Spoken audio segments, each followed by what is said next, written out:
ഉയരം വെക്കാൻ വല്ല വിദ്യകളുമുണ്ടോ? മുഖസൗന്ദര്യം വർദ്ധിപ്പിക്കാനുള്ള ഉപായങ്ങൾ എന്തൊക്കെയാണ്? ഞാൻ ഇതുവരെ ക്രീമുകളൊന്നും ഉപയോഗിച്ചിട്ടില്ല. വീക്കോ ടർമറിക്കിനെ പറ്റി എന്താണ് അഭിപ്രായം? അത് തേച്ചാൽ വെളുക്കുമോ? മേൽപ്പറഞ്ഞ എല്ലാ ചോദ്യങ്ങൾക്കും വാരികയിലൂടെ വിശദമായൊരു മറുപടി തന്ന് ഈ ദുർഘടാവസ്ഥയിൽ നിന്ന് എന്നെ കരകയറ്റണമെന്ന് വിനീതമായി അപേക്ഷിക്കുകയാണ്. എടാ ദിനേശ, നേരം എത്രയായി? നീ എന്താ മുട്ട ഇടുന്നുണ്ടോ? ഇല്ലമ്മേ. എന്നാ എഴുന്നേറ്റ് വാ. ചന്തോമാ വന്നിട്ട് മണിക്കൂർ 2 എഴുന്നേറ്റ് വാടാ. തീപ്പെട്ടിയിൽ കൊള്ളി തീർന്നമ്മവാ. ദാരിദ്ര്യം പറയാതടി.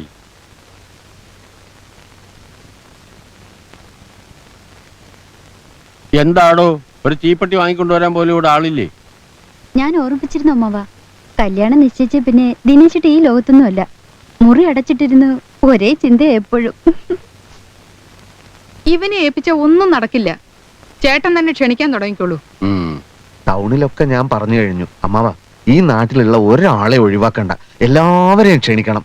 എന്റെ ആദ്യത്തെ കല്യാണല്ലേ, അല്ല ഈ വീട്ടിലെ എന്റെ ആദ്യത്തെ കല്യാണല്ലേ. അങ്ങനെ ഇപ്പൊ കല്യാണ മഹോത്സവം ഒന്നും നടത്തണ്ട. മൂക്ക് മുട്ട തിന്ന് ഏമ്പക്കം വിട്ട് സദ്യക്ക് കുറ്റം പറയാൻ കുറച്ചു പേരെ ക്ഷണിച്ചാ മതി. അത് പോരാ. നീ ഞങ്ങള് പറയുന്ന അങ്ങ് അനുസരിച്ചാ മതി. അല്ലെങ്കിലും ഇപ്പൊ അതിന് മാത്രം പണം അവിടുന്ന് പ്രസ് നടത്തി നീ ഒരു വഴിയാക്കിയില്ലേ? ഇനി സമയമില്ലടോ. താലി പണിയിപ്പിക്കണം, ഡ്രസ് എടുക്കണം, പന്തലിനുള്ള ആളുകളെയൊക്കെ ഏർപ്പാടാക്കണം. മൈക്ക് സെറ്റും പാട്ടും വേണം. അയ്യരാ, മൈക്ക് സെറ്റും പാട്ടും എന്തിനാ? ഭിക്ഷക്കാരെ അറിയിക്കാനോ? അല്ലേലും അതൊക്കെ ഒരു പഴഞ്ചൻ ഏർപ്പാടാ. അല്ല പിന്നെ. ആ ചേട്ടാ, പ്രകാശിന്റെ കത്തുണ്ടായിരുന്നു. അവൻ കല്യാണത്തിന് വരില്ല അത്രേ. ജോലി ചേർന്നല്ലേ ഉള്ളൂ, ലീവ് കിട്ടാൻ പ്രയാസമാണെന്ന്. വേണ്ട, പിന്നെ വരട്ടെ. ഇപ്പൊ ജോലിയിൽ ശ്രദ്ധിക്കട്ടെ. എന്നാലും സ്വന്തം ചേട്ടന്റെ കല്യാണത്തിന് വരില്ല എന്ന് വെച്ചാല് എന്താ കുഴപ്പം? അല്ല എന്നാലും ജോലി അതിരിക്കട്ടെ. കല്യാണ കത്തിദേവരെ അടിച്ചു തീർന്നില്ലേ? പ്രസ്സിൽ തിരക്കായിരുന്നു, ഇന്ന് അടി തുടങ്ങും. ഇനി സമയമില്ലടോ. ആ കത്തിൽ എന്റെ പേര് വെച്ചിട്ടുണ്ടല്ലോ. തളത്തിൽ ചന്തുനായരുടെ അനന്തരവനുമായ ദിനേശന്റെ വിവാഹം. അത് വെച്ച് അത് വേണം. അത് വേണം. എടാ, നീ ഒന്ന് പോയി കുളിച്ചേ, വേഗം ചെല്ല്.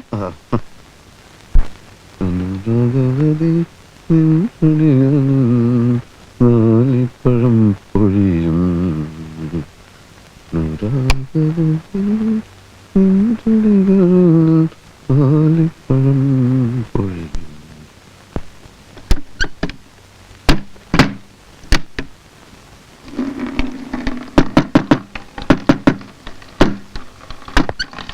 തോർത്ത് സോപ്പൊന്നും വേണ്ടേ?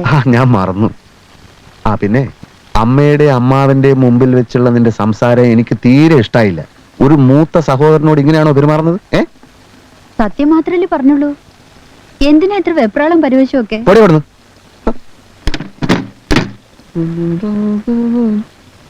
ക്ഷണക്കത്തുമായിട്ട് അവനോട് വീട്ടിലേക്കൊന്ന് വരാൻ പറയൂ. ഞാൻ ആ തട്ടാനൊന്ന് കാണട്ടെ.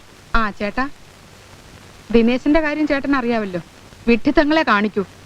എല്ലാ കാര്യവും നല്ലപോലെ ഒന്ന് ഉപദേശിച്ചു കൊടുക്കണം.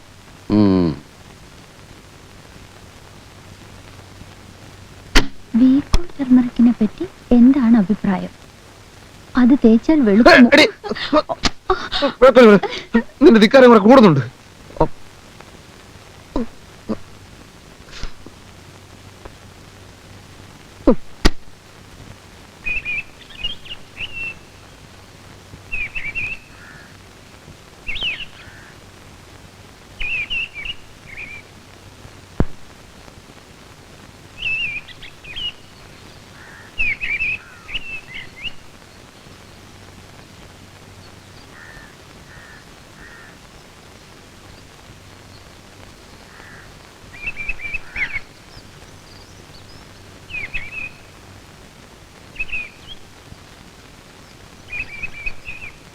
പേ റിവിഷന്റെ കാര്യമേ റിപ്പോർട്ടിൽ പറയുന്നില്ല. നമ്മുടെ ഒന്നും ഫിക്സേഷൻ തന്നെ ശരിയായിട്ടില്ല, പിന്നല്ലേ റിവിഷൻ? ഫയൽ ഫോർവേഡ് ചെയ്തിട്ടുണ്ടല്ലോ. GACD 17/89 date 12/189. അത് അറിയേഴ്സിന്റെ ഫയലാ. പറഞ്ഞതുപോലെ അരിയേഴ്സും ഉണ്ടല്ലോ. അരിയേഴ്സ് എന്ന് കേട്ടപ്പോഴാ ഓർത്തത്. അരി തീർന്നു കേട്ടോ. നമ്മുടെ എക്കോണമി ആകെ തകിടം മറിഞ്ഞിരിക്കുകയാണ്. എൻസും മീൻസും സൗത്ത് പോൾ, നോർത്ത് പോൾ. പോട്ടെ, ഒരുപാട് ടൈപ്പ് ചെയ്യാണ്ട്. ശരി, അവരുടെ മുമ്പ് വെച്ചാണോ അരി തീർന്ന കാര്യം പറയേണ്ടത്? അരി തീർന്ന പിന്നെ പറയണ്ടേ? കുറച്ചു ദിവസമായി ഞാനിത് കാണാൻ തുടങ്ങിയിട്ട്. നിങ്ങൾ ബാച്ചിലേഴ്സ് മാത്രമല്ല, ഞങ്ങൾ കുറച്ച് ഫാമിലീസും ഈ ഏരിയയിൽ താമസം ഉണ്ടെന്നുള്ള ഓർമ്മ വേണം. മനസ്സിലായില്ല. സ്ത്രീകൾക്ക് ഇതിൽ വഴി നടക്കണ്ടേ?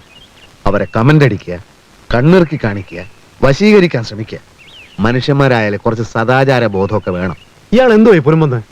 ഈ നാട്ടിലെ സ്ത്രീകളുടെ ഉത്തരവാദിത്വം മുഴുവൻ താൻ ഏറ്റെടുത്തിരിക്കുകയാണോ? എനിക്കൊരു മനസാക്ഷിയുണ്ട്, അതുകൊണ്ടൊന്ന് ഉപദേശിച്ചതാണ്. നിങ്ങൾ നല്ലവരായി ജീവിക്കണം, ചീത്ത മാർഗത്തിലൂടെ സഞ്ചരിക്കരുത്. എല്ലാ ഭാരതീയരും നമ്മുടെ സഹോദരി സഹോദരന്മാരാണ്. വരട്ടെ.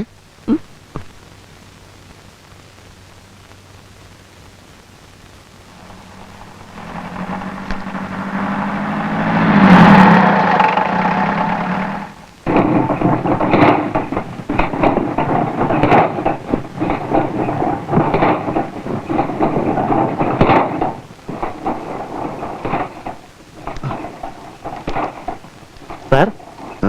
സാറിന്റെ കല്യാണക്കത്ത് റെഡി ആയിട്ടുണ്ട്. ആഹാ. തലക്കുള സാർ വന്നു കഴിഞ്ഞാൽ പിന്നെ പത്രം അടിച്ചു തുടങ്ങുമല്ലോ.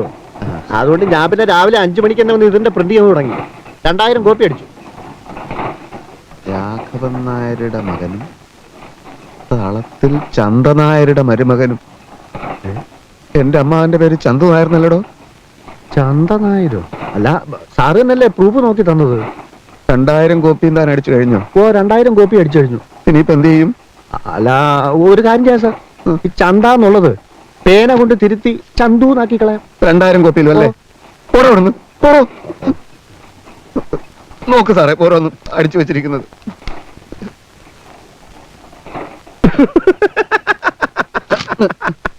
ഇതൊക്കെ അവനവന് പറ്റുമ്പോഴേ പഠിക്കൂ.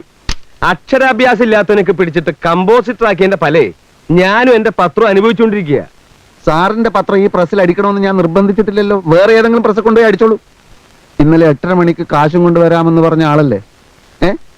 സാറിന് ഇവിടെ പ്രത്യേകം മേശയും കസേരയും തന്നതും ഇവിടെ പത്രം അടിക്കാൻ സമ്മതിച്ചൊക്കെ സാർ അച്ഛന്റെ പഴയ പരിചയക്കാരനാണെന്ന് വിചാരിച്ചിട്ടാ. അത് സാർ മുതലെടുക്കരുത്. സാറെന്താ ഇന്നലെ 8:30 മണിക്ക് വരാതിരുന്നത്? അറിഞ്ഞില്ലേ? ഇല്ല. ആ എഞ്ചിനീയർ ജോണിനെ തല്ലിയടോ AKP കമ്പനിയുടെ മുമ്പിൽ വെച്ച്. എന്ത് പ്രശ്നം? ആ കമ്പി പ്രശ്നം. അന്ന് നമ്മുടെ പൊതുരംഗത്തിൽ ഞാനൊരു വാർത്ത എഴുതിയില്ലേ? ആ പ്രശ്നം. അതിനല്ലേ സാറിന് മുമ്പരിക്ക തല്ല് കിട്ടിയത്? അത് ചാക്കോ ഡോക്ടറെ പ്രശ്നം, വ്യാജ സർട്ടിഫിക്കറ്റിനെ പറ്റിയിട്ട്. ഓഹോ, എന്നിട്ട് എന്നെ അയാൾ തല്ലിയപ്പോ എനിക്ക് സഹിച്ചില്ല. ഞാനൊരു 5-6 ആളെയും കൂട്ടി തിരിച്ചു തല്ലാൻ പോയോ? ഇല്ല, നേരെ ബാറിൽ പോയി നന്നായിട്ട് കുടിച്ചു. നിങ്ങൾക്ക് ഓരോ ദിവസവും കുടിക്കാൻ കാശുമുണ്ട്, കാരണമുണ്ട്. ഇവിടെ പ്രസ് അന്നന്ന് മുങ്ങിക്കൊണ്ടിരിക്കുകയാണ്. പിന്നെ എന്റെ കല്യാണം നിശ്ചയിച്ചിരിക്കുന്നു. സ്വർണ്ണം എടുക്കണം, പന്തല് കെട്ടണം, കട്ടില് വാങ്ങണം, 100 പ്രശ്നങ്ങളാണ്. എന്നെ പറ്റി വല്ല വിചാരമുണ്ടോ സാറിന്? ദിനേശ, നിന്നെപ്പറ്റി എനിക്ക് വിചാരില്ല എന്ന് പറയരുത്. 3 ദിവസം ഉറക്കൊളിച്ചിരുന്ന് എഴുതി ഉണ്ടാക്കിയതാ ഈ മംഗളപത്രം നിന്റെ കല്യാണത്തിന് വായിക്കാൻ. നവദമ്പതികളെ, ഇണക്കുരുവികളെ, ഈ സമ്മോഹനവേള അവിസ്മരണീയമാണ്. പ്രേമകുസുമങ്ങളെ, ജീവിതം ഒരു പനിനീർമെത്തയല്ല. മുന്നോട്ടുള്ള പ്രയാണത്തിൽ കാരമുള്ളുകളും കുപ്പിച്ചില്ലുകളും കണ്ടേക്കാം. തളരരുത്, തട്ടിമാറ്റി മുന്നേറുക ഇണക്കുരുവികളെ. സാന്ധ്യ സിന്ദൂരത്താൽ സുദീപ്തമാകുന്ന സ്നേഹത്തിന്റെ നെയ്ത്തിരി നാളങ്ങൾ പോലെ, മന്ദമാരുതന്റെ തലോടലിൽ ഇളകിയാടുന്ന പൂവല്ലി പോലെ, വെണ്ണിലാവിൽ ചാലിച്ചെഴുതിയ കവിത പോലെ നിങ്ങളുടെ ജീവിതം ഒരു 100 നൂറ്റാണ്ട് കാലം ജ്വലിച്ചു നിൽക്കട്ടെ.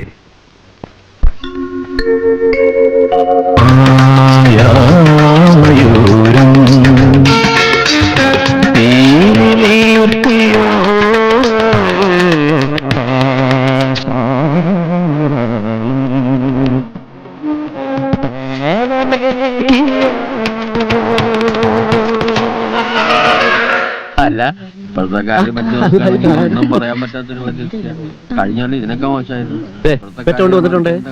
മുറുക്കണ്ടവർക്ക് മുറുക്കാം. ഇടവപ്പാതി നമുക്ക് തുറന്നതല്ല. എന്തെങ്കിലും 2 മഴ കിട്ടിയില്ലെന്ന് വരട്ടെ, നമ്മുടെ കാര്യം ആകെ കശക. കഴിഞ്ഞ ദിവസം തന്നെ ഇരട്ടിയാവും. ആ, അങ്ങനെ തലക്കുളം സാറേ, ഞാൻ ഒരു സെക്കൻഡ്.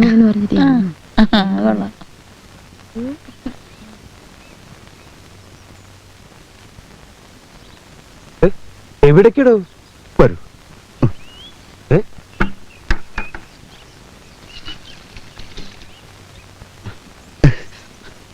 ആ ഡോക്ടർ എന്നെ ചതിച്ചു. സ്ത്രീകളുടെ മനഃശാസ്ത്രത്തെ പറ്റി കത്തയച്ചിട്ട് ഇതുവരെ ഒരു മറുപടിയും വന്നില്ല. എന്റെ മനസ്സ് കിടന്ന് പെടുകയാണ് സർ. ആദ്യ രാത്രിയിലേക്ക് കടക്കാൻ ഇനി ഇതാ ഏതാനും മണിക്കൂറുകൾ മാത്രം. ഈ രാത്രി പൊളിഞ്ഞാൽ എല്ലാം പൊളിഞ്ഞു. സാർ എന്നെ ഉപദേശിച്ചേ പറ്റൂ. പൊതുരംഗത്തിൽ ഞാൻ എഴുതാറുള്ള സുരഭി മോഹങ്ങൾ എന്ന നോവലൊന്ന് വായിച്ചോളൂ. ആദ്യ രാത്രി കലക്കാം. സർ, വായിച്ചു പഠിക്കാനൊന്നും ഇനി സമയമില്ല. ഒരു എഴുത്തുകാരൻ എന്ന് പറഞ്ഞാൽ മനുഷ്യ മനസ്സെടുത്ത് അമ്മാനമാടുന്നവൻ എന്നാണ് അർത്ഥം. എത്രയെത്ര സ്ത്രീ മനസ്സുകളെ ഞാൻ കീറി മുറിച്ചിരിക്കുന്നു. എന്റെ ഏതെങ്കിലും ഒരു സൃഷ്ടി തനിക്ക് വായിക്കായിരുന്നില്ലേ? അതൊക്കെ പിന്നെ വായിക്കാം. സാർ ഇത് പറ. പോട്ടെ, സാറിന്റെ ആദ്യ രാത്രി എങ്ങനെയായിരുന്നു? അത് ഒരുപാട് ടൈം എടുക്കും. പുതിയ ടൈപ്പിൽ പോരെ? പുതിയ ടൈപ്പ് എന്ന് വെച്ചാ? പുതിയ ടൈപ്പിൽ സംസാരം കുറയും, കൂടുതൽ ആക്ഷൻസ് ആയിരിക്കും. അത് പോരാ, സംസാരിച്ച് മയക്കാൻ പറ്റണം. ശരിയാക്കാം. ഞാൻ ചില ടെക്നിക്കുകൾ പറയാം. കിടമുറി എങ്ങനെയാ? പൂക്കളും മാലകളൊക്കെ ഉണ്ടല്ലോ. ഒന്നുമില്ല. അത് വേണം, പെട്ടെന്ന് അലങ്കരിക്കണം. എടോ, ഈ പൂവെന്ന് പറയുന്നത് പ്രേമത്തിന്റെ ഒരു സിമ്പിളാണ്. നീ ഒരു പൂവും കയ്യിലേന്തി ജനാല കമ്പികളിൽ പിടിച്ച് വിദൂരതയിലേക്ക് നോക്കി നിൽക്കണം. ജനലിലൂടെ വിദൂരത കിട്ടില്ല, അപ്പുറത്ത് മതിലാണ്. അപ്പൊ മതിലുമ നോക്കിയാ മതി. എന്തായാലും പുറത്തേക്ക് നോക്ക്. ഓ, കിടപ്പുമുറിയുടെ വാതിൽ ചാരിയിരിക്കണം, കുറ്റിയിടരുത്. അവൾ നമ്രമുഖിയായി വാതിൽ പാളികൾ തുറന്ന് ഒരു ഗ്ലാസ് പശുവും പാലുമായി മന്ദം മന്ദം കടന്നു വരും. നീ തിരിഞ്ഞു നോക്കാതെ പറയണം, വരൂ കുട്ടി, കടന്നു വരൂ. നമ്മുടെ നിർണായകമായ ആദ്യ രാത്രിയിലേക്ക് കടന്നു വരൂ. അവൾ വരും, പാൽ ഗ്ലാസ് നീട്ടും.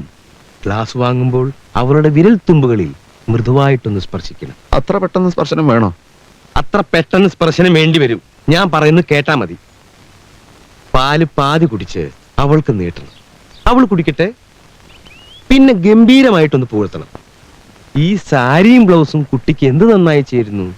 കുട്ടി സുന്ദരി ആയതുകൊണ്ടാണ് ഇതിന്റെ നിറം ഇത്ര മനോഹരമായി തോന്നുന്നത്. പുകഴ്ത്തലിൽ വീഴാത്ത ഒരു സ്ത്രീയും ഇതുവരെ ഈ ലോകത്തിൽ ജനിച്ചിട്ടില്ല. അതുപോട്ടെ, നിനക്കൊരു പാട്ട് പാടാൻ പറ്റുമോ?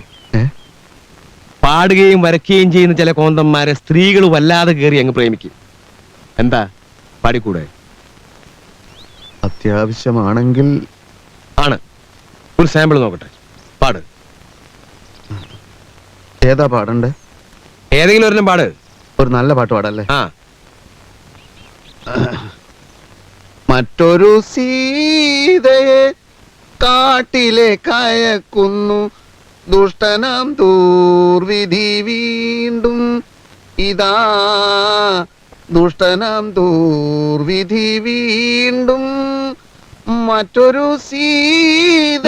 നിർത്ത്. ആക്ഷനും അർത്ഥമൊക്കെ കൊള്ളാം, പക്ഷെ നീ പാടണ്ട. പാടുമെന്ന് പറഞ്ഞാ മതി. ചിത്രകാരനാണ്, കലാകാരനാണ് എന്നൊക്കെ തട്ടിയേക്ക്. പിന്നെ നീ നിന്റെ ഗുണഗണങ്ങളൊക്കെ പറ. പുകവലിക്കില്ല, മദ്യപിക്കില്ല, മതി, ഇത്രയും മതി. സക്സസ്. എനിക്കിതൊക്കെ ഒറ്റക്ക് പറയാൻ പറ്റുമോ? എനിക്കൊരു ധൈര്യം കിട്ടുന്നില്ല. എന്നാ പിന്നെ ഞാനും കൂടി വരാം.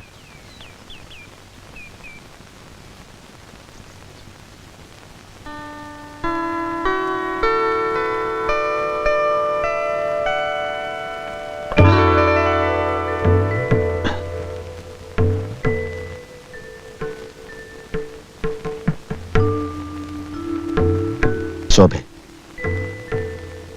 ഞാനൊരു കലാകാരനാണ്, ചിത്രകാരനാണ്, നന്നായി പാടുകയും ചെയ്യും. പക്ഷെ ഇപ്പൊ പാടുന്നില്ല. അമ്മയും തങ്കമണിയൊക്കെ കേട്ടാ മോശല്ലേ? അല്ലേ ശോഭെ? പറയൂ.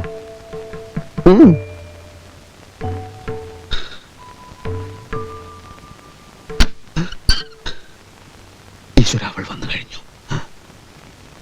വരൂ ശോഭെ, നിർണായകമായ നമ്മുടെ ആദ്യരാത്രിയിലേക്ക് കടന്നു വരൂ. എന്താ മടിച്ചു നിൽക്കുന്നത്? കടന്നു വന്നോളൂന്നേ, ഒട്ടും മടിക്കണ്ട. വരൂ, കടന്നു വരൂ. ചേട്ടാ ദിനേശ, അമ്മ, നീ ഇത് ആരോടാ ഈ സംസാരിക്കുന്നേ? എടാ, ആ പന്തലുകാരന് കാശ് കൊടുത്തു വിട്.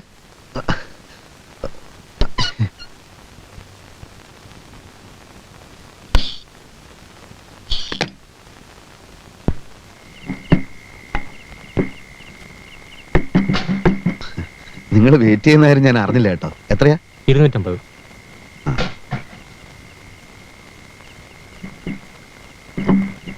പിന്നെ എന്തൊക്കെയുണ്ട്? സുഖം തന്നെയല്ലേ? ഓ.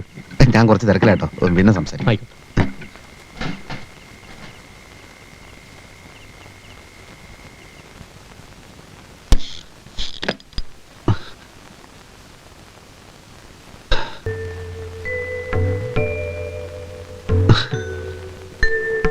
അന്ന് പെണ്ണ് കാണാൻ വന്നപ്പോ ശോഭ ഉടുത്തിരുന്ന പച്ച സാരിയും നീല ബ്ലൗസും എന്ത് നല്ല ചേർച്ചയായിരുന്നു. അന്നെന്തിനാ ഇത്രയും നാണിച്ചത്? അത് ഞാനായിരുന്നില്ലേ? ശോഭയുടെ ദിനേശ് ഏട്ടനായിരുന്നില്ലേ? എന്തൊന്നും മിണ്ടാത്ത?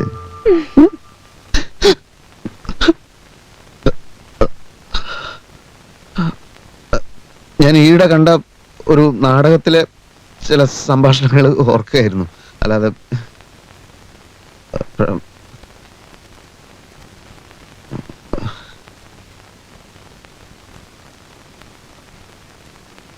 ചെറുപ്പം മുതൽ പൂക്കൾ എനിക്ക് വലിയ ഇഷ്ടമാണ്. അല്ലാതെ വേറെ ആരും പറഞ്ഞിട്ടല്ല ഈ മാലയൊക്കെ ഇവിടെ തൂക്കിയത്.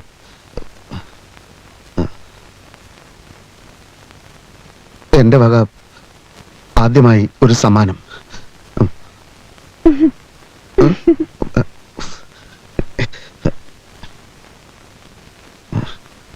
പിന്നെ പാലിന്റെ കാര്യം എന്തായി? ഒരു ഗ്ലാസ് പശുവും പാൽ? അല്ലേ വേണ്ട, ഇനിയിപ്പോ ലേറ്റ് ആയി പോയി. എല്ലാരും ഉറങ്ങിക്കാണും. ആദ്യ രാത്രി എന്ന് പറഞ്ഞാല് എനിക്കൊരു പേടിയുമില്ല. എന്തിനാ പേടിക്കുന്നത്? ശോഭക്ക് പേടിയുണ്ടോ? എന്ത് പേടിക്കാനല്ലേ? അയ്യോ,